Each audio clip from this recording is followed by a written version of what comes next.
Okay, so welcome to the Technical Steering Committee meeting for the Node.js project on the 20th of November 2019. We're going to follow the agenda which was posted in issue number 777. To start with, are there any announcements that people would like to share? There is the Collaborator Summit in a few weeks. So if you're coming or planning to come, book your travel, please come and put your session on the make-up session proposal for the agenda so that we covered your very important topic. Okay, add session proposal. Any other announcements, comments? Okay, so we'll move on to the updates from the CPC and the board. So Matteo, you want to give an update on the CPC side?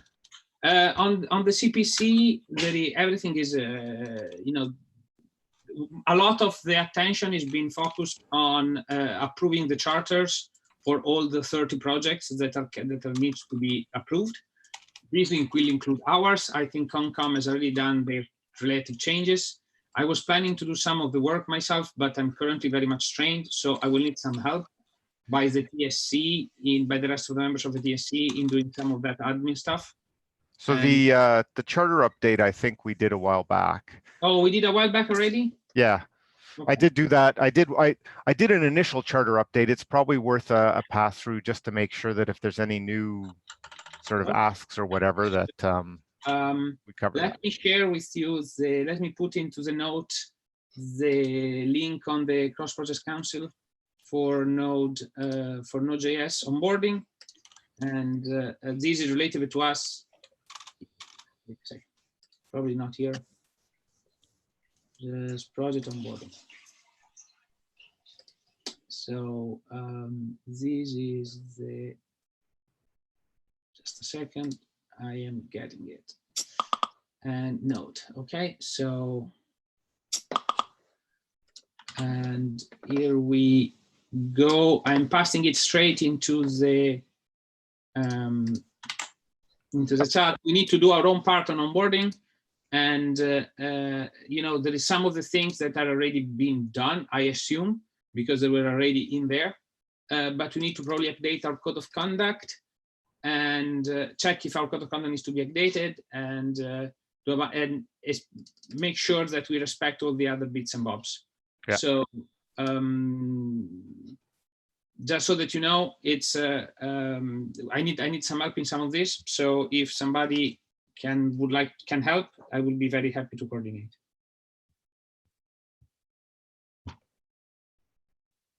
Okay. On the board front, the board meeting is this week. The only issue to bring to the board, which is in our project board and admin, is the ComCom charter update, FYI. So I've already sent that off, and by the end of the week we'll know if that's it. But if there are any other issues that you think we need to bring to the board, and just let me know, and we'll do that. So moving on from that to the issues which are tagged for the agenda, we have a fairly light agenda. The first one, though, is new strategy for managing, sharing, and documenting release keys needed. This is number 1913. And I'm just going to check who added that to the agenda. If they're here and want to jump in, feel free.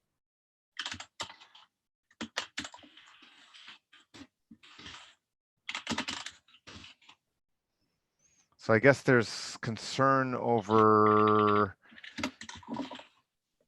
the way we currently distribute our release keys. I wonder if this is something that we should get the release working group to propose on. I guess the question, would anybody, any of the TSC members think, no, the TSC should decide this, or is it something that we could ask the release team for a proposal on?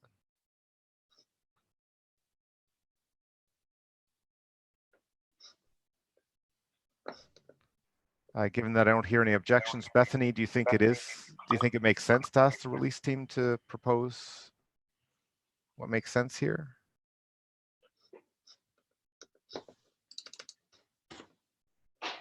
If you're talking, you're on. Oh, sorry. Now you're off mute. Go ahead. I think it involves both release and builds, I guess. I can add it to the agenda for our next meeting. We can try and come up with some concrete next steps, or add it to the Collaborator Summit agenda for us to discuss at the Release Collaborator Summit session.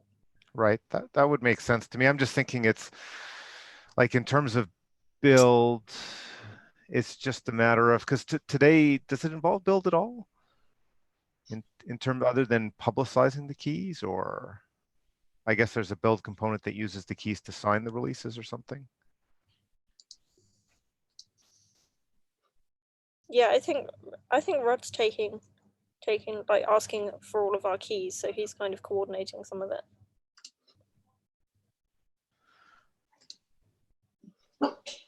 Yeah, I think he's just raised it, but then was asking the TSC for, you know, how should we do it? There was an external proposal. I'm just wondering if the releasers group, you know, if I'm wrong and this not, you know, releasers don't have an extra sort of thought or context on this, then. I'm just trying to figure out the background, Michael. It looks like there was a specific suggestion to use github.com/Canterbury Node.js-keys. So an external tools, and I think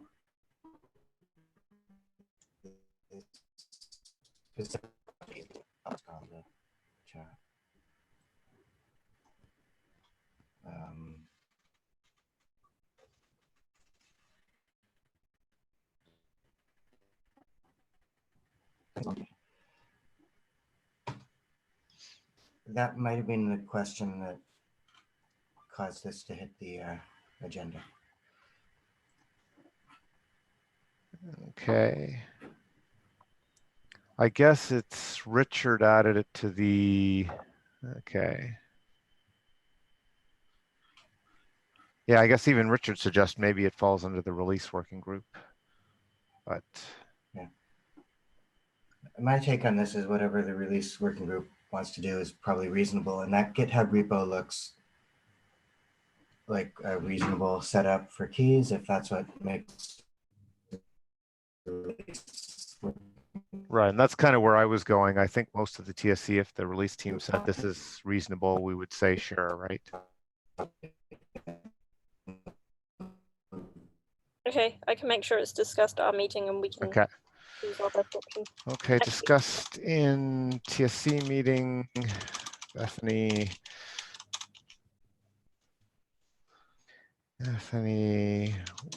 will add to agenda for release and come back with a recommendation.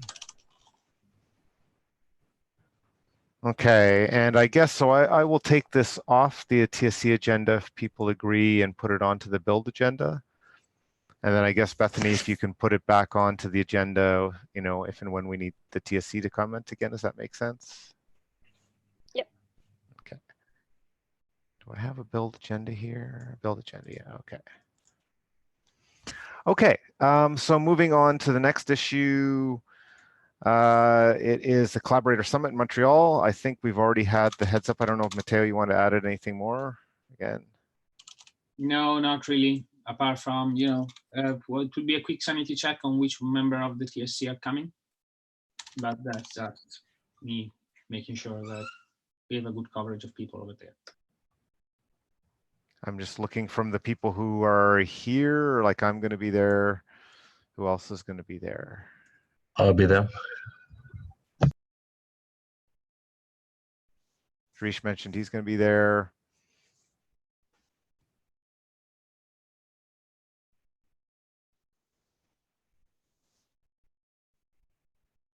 Okay, Michael Zasso's not going to be able to make it. I guess, Matteo, are you planning to be there? Yeah, I will be there. Okay. And Chaka, are you going to be able to make it? Not sure yet. I comment in chat. Okay. And I think Bethany, I know you're going to be there, and Sam, I think you're going to make it too, right? Or hoping to. I think so. Okay, so it sounds like we're going to have a pretty good coverage. I know of at least a few other people. For the there's 3 other people on the TSC panel who are going to be there as well. So I think we're going to have at least 8 to 10 kind of people, if not more. Okay, so let's move on to the strategic initiatives then. So TSC, hold on. Okay, I'm just navigating over there. So I don't think we have anybody from modules, NAPI. We're doing work to get ready for Node+JS Interactive, where there's a workshop. I think that's the most interesting thing right now. Actually, no, that's not true. And we're also preparing for a new release, 2.0 release of Node add-on API. Shop and 2.0.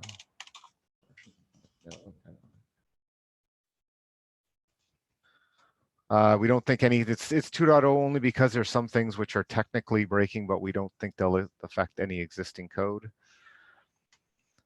Looking on to the next things, I don't think we have anybody from workers. Core Promise APIs, Matteo? My massive PR that has been open for 6 months is probably close to having an end date.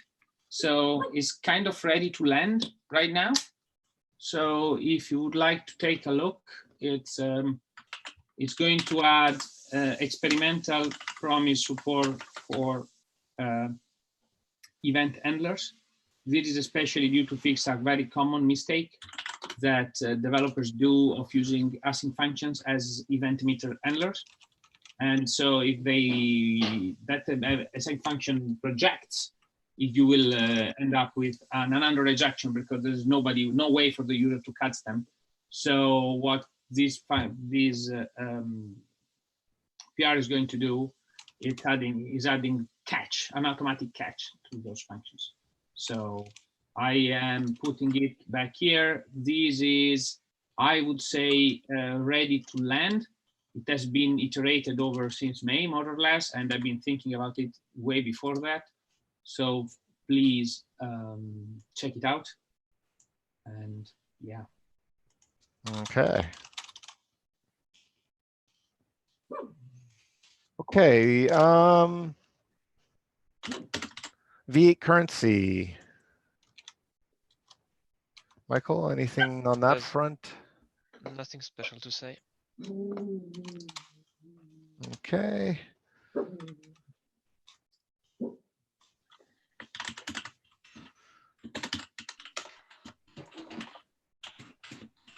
Open web standards, we don't have Miles G, Python 3 or JIP, we don't have, but that one I think we can actually. So on the Python 3 and JIP, Sam, is that one do you think we can close? Or at least the Python 3 part, right? The Python 3 part, right? Well, it turns out that there's a lot of dusty corners of the Node.js ecosystem. Okay. And for example, not all Google tooling apparently supports Python 3 yet. And yet some of it doesn't support Python earlier than 2.7.9, which is pretty rigid. Right. So there's, like the main Node.js builds, I believe, seem to be working okay. We haven't had a lot of reports of problems, but there's all these bits of edges of the V8 builds and tests and integration things, and so I don't know if we still need to keep it around or if we'll just keep letting it happen, play out in the issue tracker. Okay, well, if it still needs some focus, kind of update, here, we can leave it on.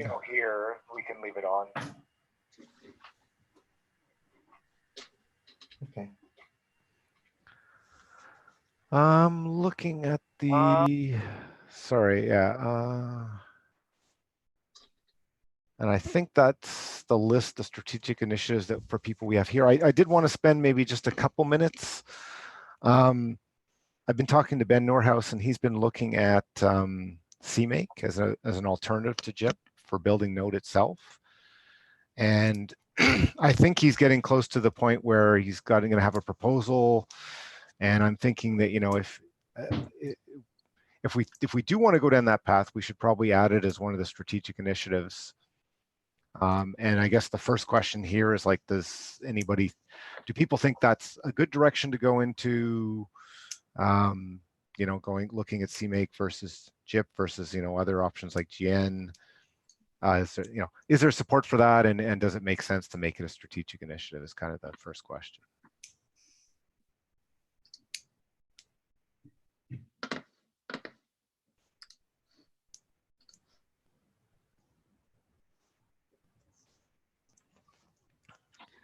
Obviously, it'll be discussed further in the issue tracker, but is anybody here, you know, would they object or, you know, think we should be looking at something else?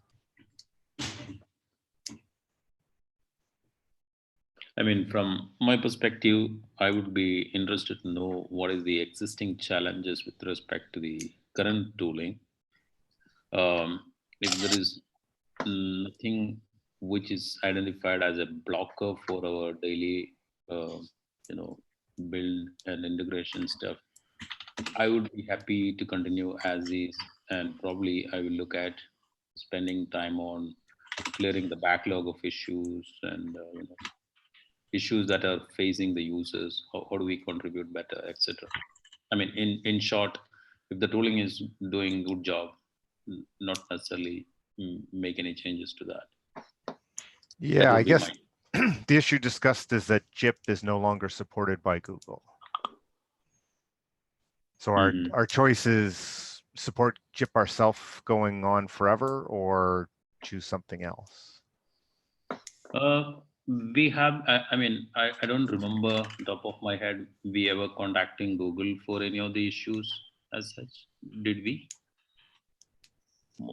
Most of the times, I think we were debugging ourselves and fixing the issues. Yeah, I guess it's Google doesn't support. Yeah, go ahead. Oh, sorry, Michael. I was gonna say Google doesn't support JIP anymore. They're just not. I mean, it's ancient code for them. They've abandoned it. Right. But we're limping along. When we say Google doesn't they support JIP anymore, does it mean that you know, any bug in the JIP grammar will not be considered for supporting, or any issues in the .zip files in our code base will not be looked up No, by. it means that it means that they don't use JIP at all. Period. It means that they don't respond to bug reports. They don't make any commits or changes. They just it's a dead project. This is not a criticism. Yeah. It's not a criticism of them. They don't use it. They don't spend time on it. If we use it, it's ours to support and maintain. So I would say I don't know what there is that the TSC can decide about this. I mean, there's been a lot of discussion. I think the general consensus is people would be willing to use a reworked version of JIP. We'd be willing to, if people could, there's basically two forks. One of them is in Node.js, and that's a very confusing name. But Node.js actually contains a fork of JIP, of Google JIP inside it. And then there's Node.js/Node, which also contains a fork of Google JIP inside it. And those forks have diverged. So when problems arise, if the problem applies to both forks, it doesn't always. Sometimes it's add-on specific, sometimes it's Node.js specific. But if the problem applies to both forks, we have to fix it in both forks. And nobody's really happy with that situation. I mean, any software developer would look at that and be like, ooh, that's really ugly. But on the other hand, it seems to be limping along okay. The only real alternative is for somebody to go through a fair amount of effort and either unify the two code bases which is what RefAc was working on, but he's not working on that anymore, or to find an alternate tool. And I kind of suspect that either would be okay if somebody actually went through the work and came up with a tool that satisfied all of our needs, particularly with the add-on community. I can't see anybody saying no to it. But it's a lot of work and nobody's really working on it. Oh, there's a third, sorry, there's another option. Somebody, was it Fyodor Chalker, or somebody was working on rewriting JIP in JavaScript. So that, I think there's a general appetite for that approach. Everybody kind of liked the idea, but again, it's a matter of some people or group has to actually spend enough time that the JavaScript implementation of JIP is feature compatible with the one being used in Node.js so that it builds add-ons, and it's a lot of work. So we're sitting here doing the least amount of work possible right now, which is just making small patches to either of the two JIP forks. So that's kind of a summary of the situation for everyone here. Right, and I think yeah. the reason I'm mentioning it is that there's no point for Ben to look at a CMake port if that's not what people like. If the TC will say no, we don't want to do that, right? Okay, so for Node specifically, maybe if anybody has any objections, they should speak out. But I think most people are of the position that if it works, we'll use it. The issue with every possible approach has some pros and cons. I mean, staying where we are has some definite cons. We have to maintain JIP files for all of our dependencies. So that's a con. V8 in particular, we have to maintain JIP files for. So every time there's new V8 stuff, if there's any new build features, we have to integrate them into our JIP files. So that's kind of a downside. If we use what they're doing, and I'm sorry, it's early in the morning and I've completely blanked on the build GN? tool that V8's now using. GN? Yeah, GN. So if we use GN, then we would get V8 build support for free because they maintain the GN files for V8, and suddenly that would be great. But we would have to convert all of our other dependencies to build using GN. OpenSSL, for example, would be a chunk of work. And some of the other dependencies would hopefully be easy. So now we'd be maintaining .gn files instead of .jip files for all of the non-V8 dependencies. So, but that's a possibility. And then if they ever change from GN to anything else, we'd be, on our own lonely island again.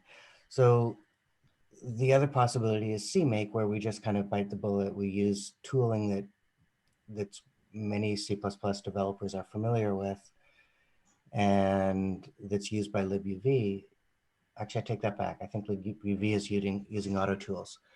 So it would be a fairly standard approach. Anyhow, the long and short of it is if anybody has a really strong objection to CMake, it's probably worth stepping up and stating it. But my personal opinion is if it works and it's maintainable and somebody made the effort to build it, I'll use it. Okay, so yeah, that's where we're trying to get to is like if there are objections or people think it's not the right direction to go into, make sure to chime into the issue. There is already an issue open, which I can find and paste in the issue. And Ben will be, I think he had a proposal. There was some discussion already a little bit about that, but it's going to be updated. And I think it's a fairly big effort, right? So it's we should make sure that we're on the same page of this is the direction we think we want to go. And like Sam said, there's a bunch of different options, but none of them are easy and they all have just some disadvantages. So, but it sounds like there's nobody other than Jarish saying maybe we should just stick with what we got. But I guess my ask would be to get involved in that issue so that we can come to a conclusion. make sure that that we don't do a bunch of work to find out at the end. It's not what we want to do. Okay, so that ends the looking at the strategic initiatives, and it's the end of our agenda. As mentioned before, if everybody can stick around, we'll just move to a short private session. Let me